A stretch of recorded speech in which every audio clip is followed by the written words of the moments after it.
Hello everybody, আসসালামু আলাইকুম। কেমন আছেন সবাই? আজকে আমি মানি প্ল্যান্ট গাছ নিয়ে একটি ভিডিও আপনাদের সাথে শেয়ার করব। আমার বাগানে মানি প্ল্যান্ট গাছের দুইটা লম্বা লতা হয়ে গিয়েছে। ওই লম্বা লতা দুটো কেটে আমি ঘর সাজাবো, তাই আমি ওগুলো কেটে নিয়েছি। আর এই যে ছিকা, এটা আমার হাতে বানানো।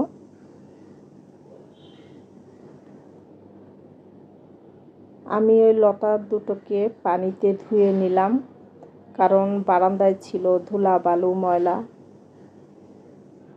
এর জন্য পানিতে ভালো করে ধুয়ে নিয়ে কত চকচক করছে এখন লতা দুটো।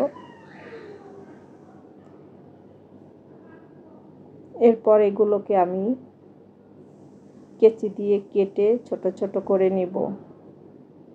আর এই যে কোকা কোলার বোতলের নিচের অংশটুকু আমি কেটে নিয়েছি এবং রং করে নিয়েছি।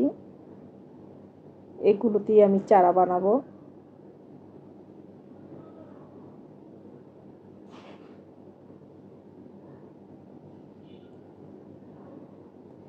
এই মানি প্ল্যান্ট গাছ ঘর সাজালে অনেক সুন্দর লাগে। এই গাছগুলো আপনি দরজায়, জানালায় বা যে কোনো আসবাবপত্রের উপরে যদি রাখেন, বোতলে বা অন্য কিছুতে, ঘরের শোভা বেড়ে যায়। আর এতটুকু ডালা দিয়ে অনেক ডালা বানানো যায়, লম্বা হয়। আমি তো ছোট্ট একটি ডালা দিয়ে এত বড় করেছি। আমার বাগানটা ভরে আছে। আমি সব পিস পিস করে কেটে নিয়েছি সাইজ মতো। এখন আমি আমার টবে পানি ঢালছি।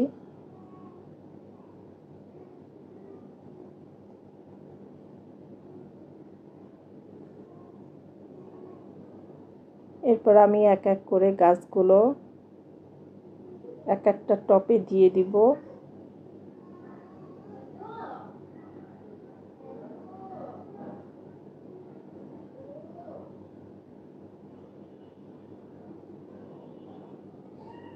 এক সপ্তাহ এভাবে পানিতে রাখলে শিকড়, নতুন শিকড় হয়ে যাবে।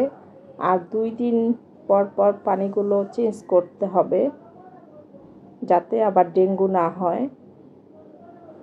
দেখেন, আমি দরজায় ঝুলিয়ে দিয়েছি। এই ছিকাগুলো আমি বানিয়েছি উল দিয়ে।